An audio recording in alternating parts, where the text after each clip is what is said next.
Are you wanting to improve your skills in drawing freehand directly in pen? The 12 techniques I'm about to show you in this video are the foundation of my drawing style that lets me draw even relatively complex scenes directly freehand in ink. Let's start with the first one. And that's the one that nobody thinks they need to hear, but I see so many drawings that convinces me that we still need to be reminded over and over again that the first thing we need is to observe very carefully, even more carefully than we expect, our reference photo.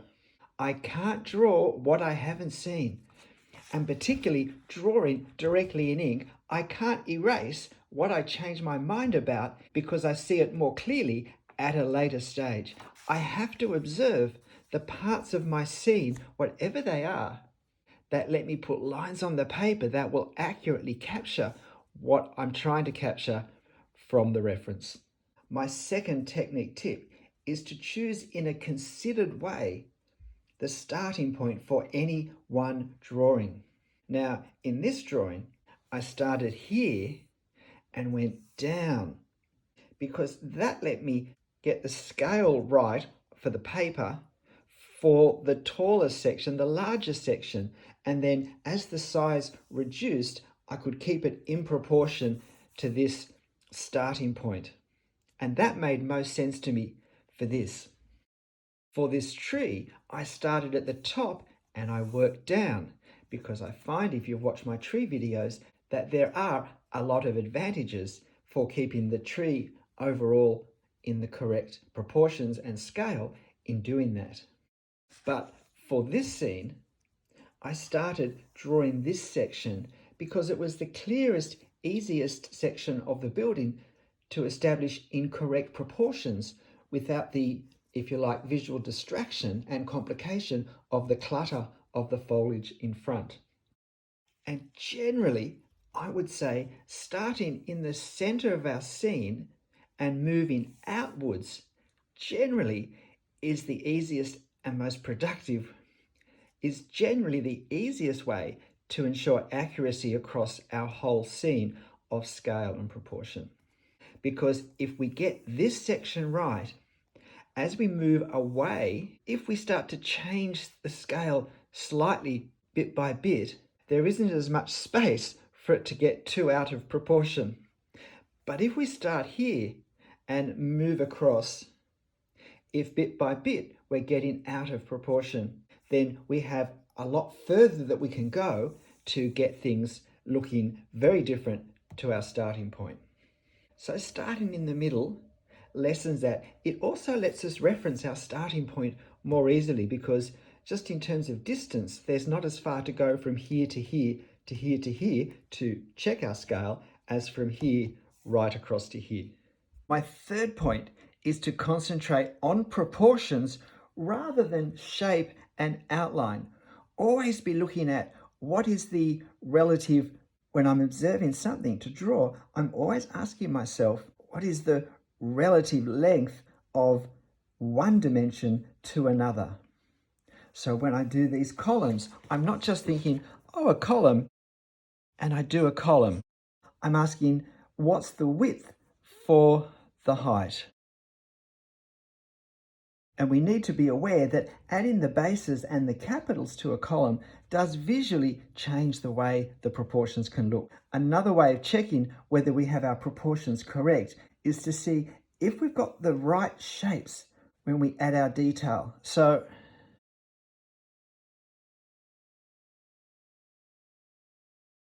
if I'm drawing this section, I can see if I check that in fact these shapes here form between the edge of these columns and the edge of the window in my drawing are too wide. They should in fact be looking more like this rather than that. When I look at these windows, if I look at the size, the proportions of these rectangles in the windows, I can see that this top one is slightly too wide and this bottom one is slightly too long. So as we draw down into the detail, checking that we can get the same proportions in the smaller spaces, as we think we've captured in the larger spaces, will tell us whether we've been accurate or not. My fourth tip is, although we're using pen and although we can't erase anything, some marks that we leave on our paper are going to have greater consequence in the end result than others. And just leaving little positioning marks that we use to help us just visually guide our lines into the right places, I find a great compromise. And by what I mean is to think, if I were trying to position this roof, and then I can check the angle with my positioning mark and I can see that it's not right. It really should be steeper. The mark is more like there. So that gives me the angle, but I'm not sure how far down to take the line. And so now I have to look at alignment. I need to look at where this point lines up with parts of the drawing I've either already drawn or could draw. Now, this line comes out very slightly upwards, so it's going to be about here. And this line from here to here, look, it's about the same as from there to there. And so I'm referencing what I've already drawn to draw new parts. So from there to there would be about, from maybe a fraction more, from there to there. Now I get this angle here.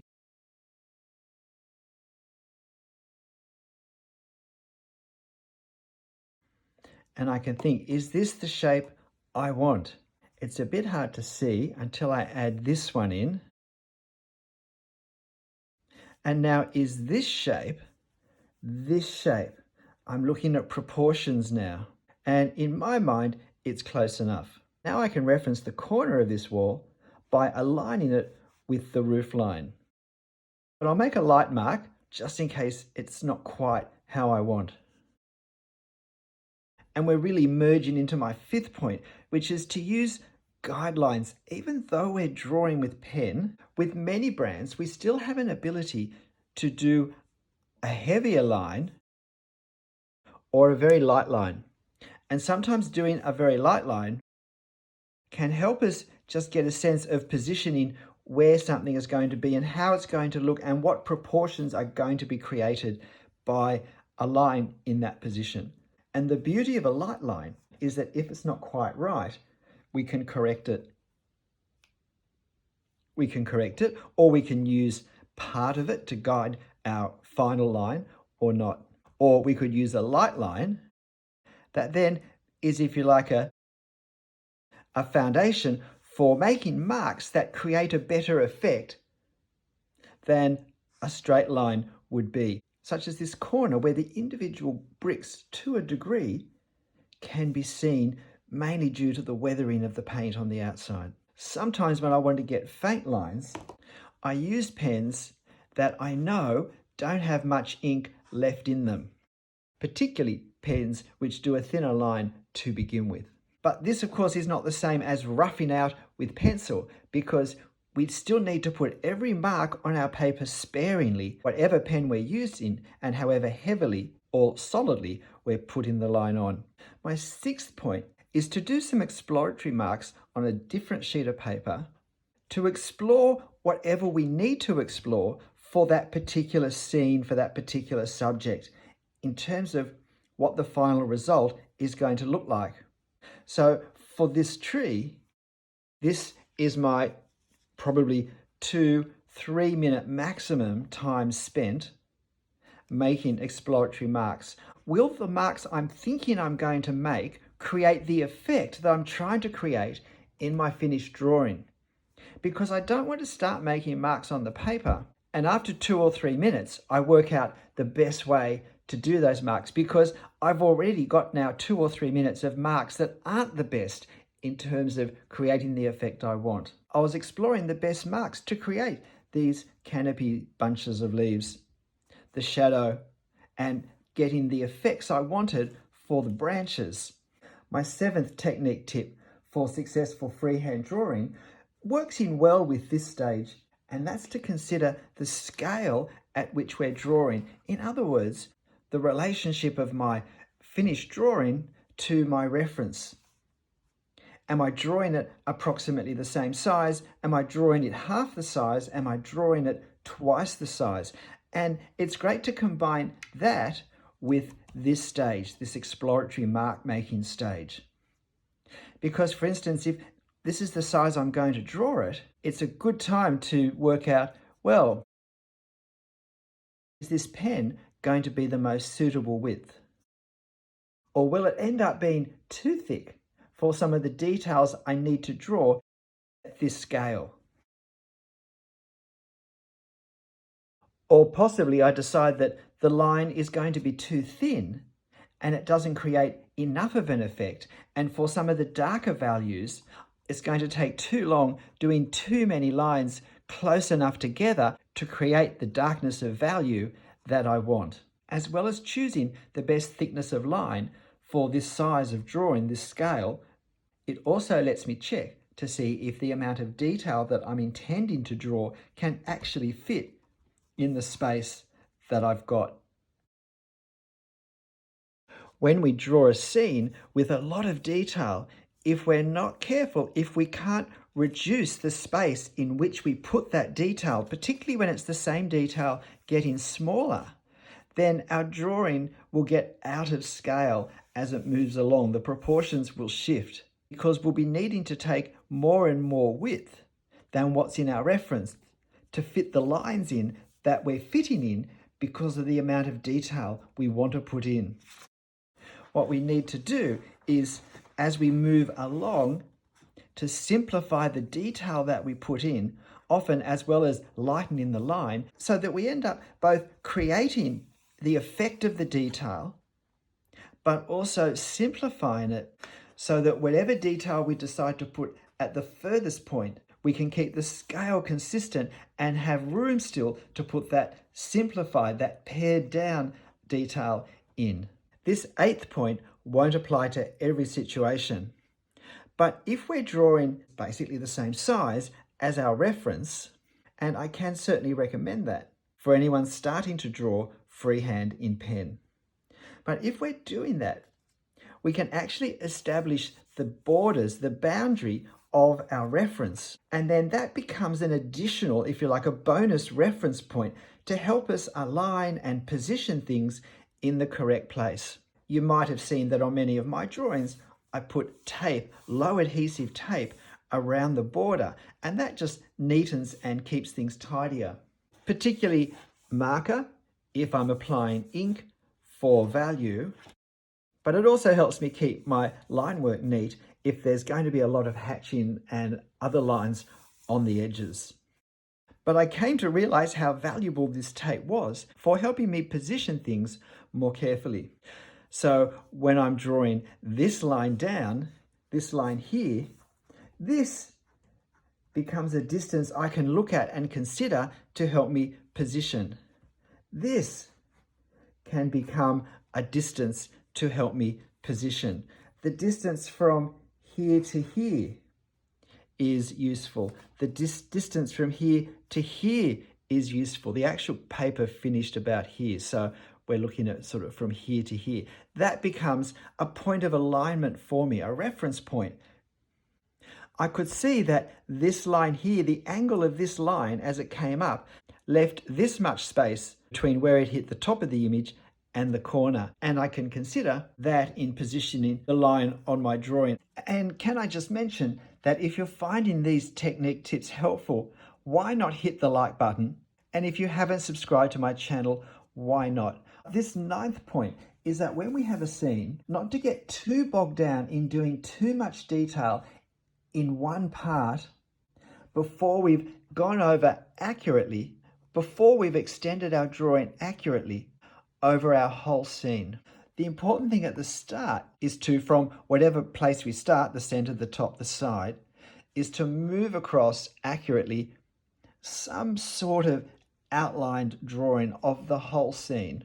Once we've done that and we're satisfied that all of these positions are as accurately placed as we can, now we can start to go over and put more line work, whether it's from putting more detail into certain spots or adding value and strengthening areas of light and dark, or creating distinction between certain areas based on their actual color rather than their value, and so forth. There are two advantages in leaving it till later on in the drawing process. The first is that it's very hard to know how dark to go with some areas until we've seen how dark we've gone in other areas. And so particularly with value and with hatching, it's good to develop it over the whole drawing at the one time. Because if we start trying to do finished hatching for value in one part, we may just discover when we get to the end that we started too dark and now we can't go dark enough to get the contrast we want. Whereas if we'd started lighter, we could have created a very different and more dramatic effect. But secondly, if we end up thinking that some of our lines aren't in the right place, as we progress the drawing and put more elements in, we realize that we didn't position some of the earliest marks as well as we could have, and it's the earliest marks that are the most challenging to place accurately. If you've strengthened the lines with details and with value all around them, it's very hard to make adjustments. Whereas if we've kept our lines as light and as, if you like, fragmented as possible, and the detail as sparse as possible, it's easier to go back and make corrections and have our original marks not be as noticeable, or maybe not noticeable at all in the finished drawing. And that brings us to my 10th point, which is to almost always go back and correct any mistakes in our drawing. If I have a line in the wrong place, visually I believe that most of the time it creates more of a disturbance to the drawing to leave it there than adding a correction.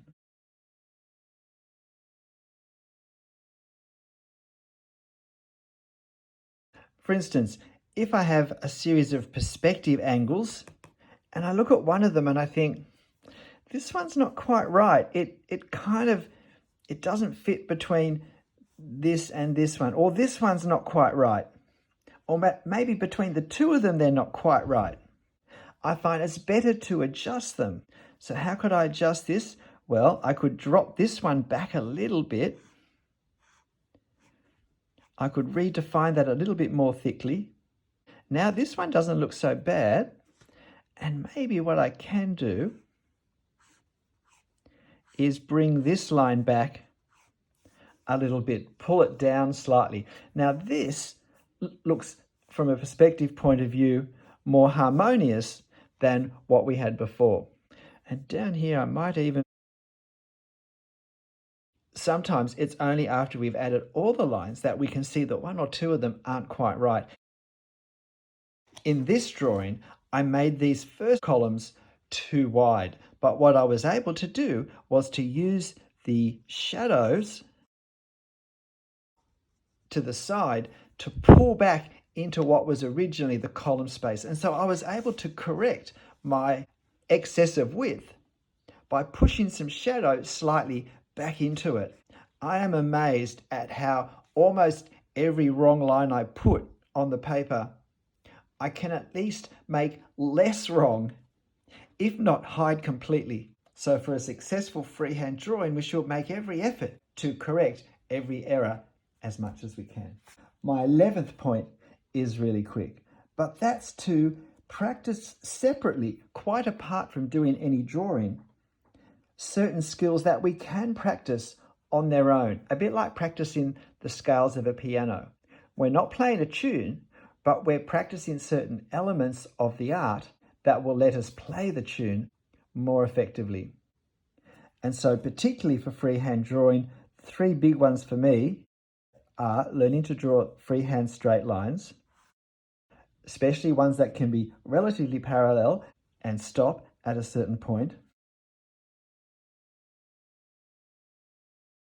Learning to draw circles, and also learning to draw ellipses, which of course is very helpful for archers seen in perspective. Exactly what is beneficial to practice depends on what subjects we draw most. Where there are individual skills that we can practice, doing them without the pressure of the drawing is a great way of ensuring that when we do the drawing, we have the skills that we need for success. And of course, I do have a number of videos on drawing straight lines and a number of the other skills that we particularly need in drawing architectural or tree-based scenes. And my final technique tip for freehand drawing doesn't involve a pen at all. And that's after we've done our drawing, critique it, look at it, ask ourselves, how successful have I been in creating the effect I was wanting to create? Is this what I was hoping for when I selected this reference? There are many things about this drawing that I was really happy with.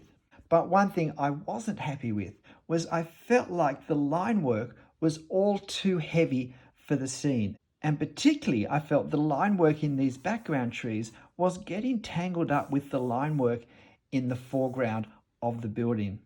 That they were too much the same sort of thickness and darkness. And if anything, because I was able to draw them with bold, heavy strokes, they're darker lines than the actual building. And so I made a note to make sure I didn't do that again. And this is the sort of scene that I do draw a lot. And so now I'm careful when I do trees in the distance to either draw them with a lighter pen or to use a lighter touch if I'm using the same pen, so that they sit right in the distance and don't look as though they're right at the same plane as the foreground subjects. It's not just being critical though, it's also asking, what do I think has worked well? Because then we can focus on using that technique or developing that technique further in similar subjects that we might then go on to draw. G'day, I'm Stephen Travers. Freehand drawing directly in ink is a great way to draw. I started doing it in preparation for a trip to Europe where I was hoping to do lots of location sketching. The trip was cancelled because of COVID, but I found that I'd come to love the freedom of drawing directly in ink, how it pushed me out of perfectionism, how it forced me to learn to take more risks than I had been taking when I could erase every outline in pencil. It pushed me to develop ways, techniques of creating effects that I saw in my reference that I needed to create in ink on paper. But it also forced me to develop ways of capturing as much accuracy as I'm wanting to capture from my reference. I hope this video also shows you that nothing happens by accident. If I do reasonably effective and accurate freehand drawings now, it's not simply because I've done many of them. It's because in every one, I'm careful, I'm intentional, I'm trying to be observant, constantly referencing, I'm experimenting with marks, and when it's all done and dusted, I put on my teacher's hat and I work out what's worked well, what hasn't worked well, where could the student have tried harder and improve next time. So let me encourage you, freehand drawing in ink is a lot of fun. It has lots of benefits, I think, for developing drawing skills, but becoming proficient at it never happens accidentally. So if you want to improve and develop your freehand drawing in pen, I hope these 12 points give you tools that you can use to work with for greater effectiveness in whatever you draw and however you draw it. But whatever you're drawing and however you're drawing it, make sure you have fun. I'll see you next time. Bye.